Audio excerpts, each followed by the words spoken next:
to go down here. Okay. Because I want to pick.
Well, that sucks. Dang it. I was really hoping to go from Viking's home right down here where I was chilling with that little squirrel you guys see. I was hoping to go up this trail, zigzag all the way to the freeway, 89, and get to the Eagle Falls trailhead right over here, and then continue the rest of the day all the way to Eagle Lake. Look how magnificent this place looks on Google Maps. My goodness, and in the snow, I had this high hope that I was gonna finish the day with this view. With the ducky. But unfortunately, it didn't happen because, as you guys can see towards the end of the hike, it was just clouds. Well, you think it's clouds, but it's not. It's actually smoke. This is Emerald Bay right now. The smoke southwest of Tahoe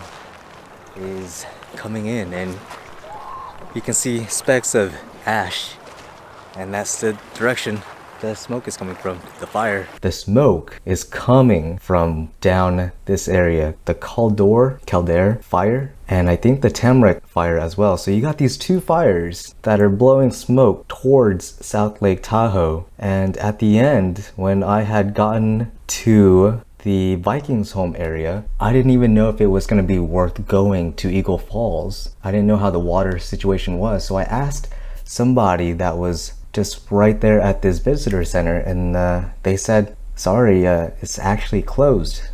I said, what? Yeah, they just closed the desolation area, and the desolation area is this boundary. I think it's this brown area that you guys see right here, and part of it is right here going towards Eagle Lake. And I was really shocked. I was really stunned. Really? I researched this whole hike. I was so ready for this magnificent view of Eagle Lake, and the guy, I think it was a ranger, he said, yeah, I'm sorry, they closed it. There was ash coming from the sky because of how bad these two fires were. And you know what? I sucked it up and I said, whatever. You know, I'm just gonna wait until tomorrow and I'll start the hike. I'll start the hike again. And little did I know that the ranger meant they had actually closed off this desolation area until further notice. I didn't even know that. So I went back along the trail to my car right here at the Rubicon trailhead north, and I was like, you know what? I'm gonna finish this trail tomorrow, and then that squirrel right there, it'll fade right into me starting the hike the next day. So I headed down from DL Bliss State Park all the way down this freeway you guys see right here to Chicken in a Barrel. Grabbed the food from South Lake Tahoe, headed back left all the way to my Fallen Leaf campground, which has a lake right behind it. Pretty darn cool. Got my food out, started grubbing. It was so satisfying just being in nature, being in my campground and nobody around me. It was just so peaceful.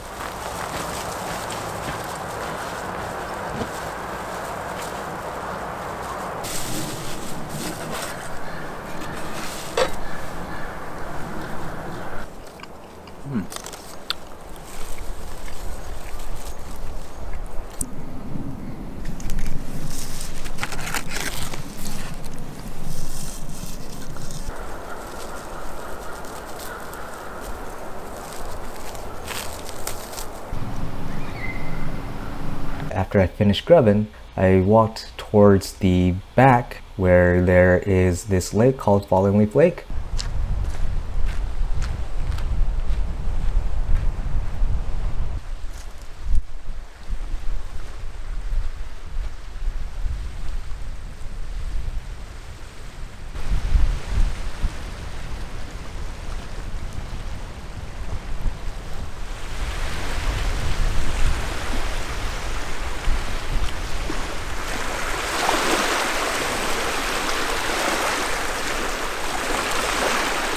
Relaxed for a bit, and the view just made me really sad that this whole beautiful place called Lake Tahoe was covered in ash, covered in smoke. But I was hopeful that the next day it'd clear up and I'd start the rest of the hike and show you guys this area called Eagle Lake. And so I went into my car camped.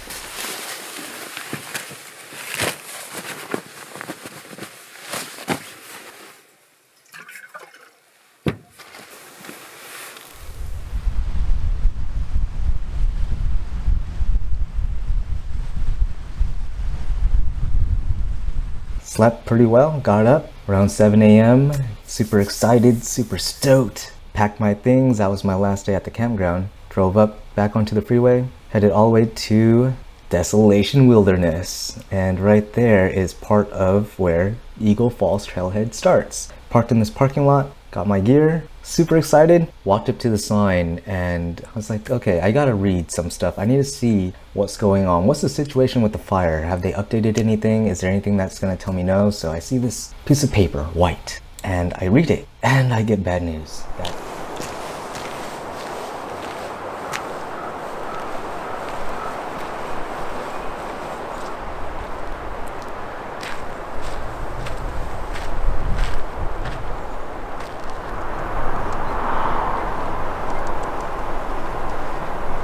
The Desolation Wilderness area is closed off. Part of that is Eagle Falls. And yeah, I was super bummed, super bummed. This other guy that woke up just as early as me, got to the parking lot just as early, walked up to me and said, hey, what's going on? Because I was actually just standing there reading this sign. And who does that at a trailhead? Nobody really does that. You know, you just start your day or you start your hike. And I tell him, this piece of paper says this area is closed off. He goes, what? Are you serious? Like, yeah, check it out, man. He walks up to it, he gives it a read, and I asked him, where are you going? And he goes, Dick's Lake. Where is it? He said he's going to Dick's Lake, which is right here. So Dick's Lake is Dick's Peak right there. Oh my God, this dude is going deep into Desolation Wilderness. And yeah, me and him were bummed just about, yeah, it sucked. It sucked. And he just said bye, and that was that. I didn't get to finish my video for you guys. I didn't get to check out Eagle Lake. So that's something I gotta do. I gotta check out Eagle Lake just to get that redemption. End of that story. So let's get on to business. What was the itinerary for this hike? So I went to Lake Tahoe, this gorgeous lake that's almost like an ocean, but in the mountains. Look at this. Sacramento's right there, San Francisco on the left. You zoom in right on the border of Nevada, you got this lake right on both sides. And then you get to this park called Emerald Bay State Park, which is where there's a castle called Viking's Home right in here. And they give you tours as well. I never done it, but hey, the outside looks pretty neat. And then across the pond, there's a place called Finette Island Tea House, and you can ride over there with your paddleboard, your boat, whatever you want. And yeah, it's pretty neat as well. But I skipped those areas. That's not where I was gonna start the hike. I was gonna start the hike up here in DL Bliss State Park at Rubicon Point, not the lighthouse, Rubicon Point Trail North. And parked my car, started the hike down, and this hike I think was about 3 miles. Wasn't too bad. But the views sold me. As you're walking, you can see on your left the beautiful, beautiful lake. And you see all these people enjoying the summer day on their boats, their jet skis. You can hear the commotion, and it's just so positive, so inspiring, so soothing, just to know that everybody's enjoying this beautiful day, all of you guys together in your own way, which is the nice part, right? Not everybody wants to be out on the lake. Not everybody wants to be out on the trail. We all do things our own ways, but hey, we have fun. So I'm hiking down and I'm taking everything in since this was my first time. Highly enjoyed it. And then halfway down, I realized this is my new favorite hike. It's so accessible, not hard at all. There's so much shade. The water keeps you cool. Even though you're not in it, you're walking right along it. It's just so cooling, not so grueling and hot. And at some points, you can walk right down to the water and just splash water on yourself if you really wanted to. And the water is so clear, as you guys can see. You can see the sand right there at the edge. It's just magnificent, so magnificent. As I rounded this corner, there was a campground right there, and I was so jealous that these people got to experience Lake Tahoe in a camping way, because imagine waking up and it's a clear sky, no smoke. You just see this beautiful blue clear lake, and you could just jump right in. Bring your family, your friends, your animals, your dog.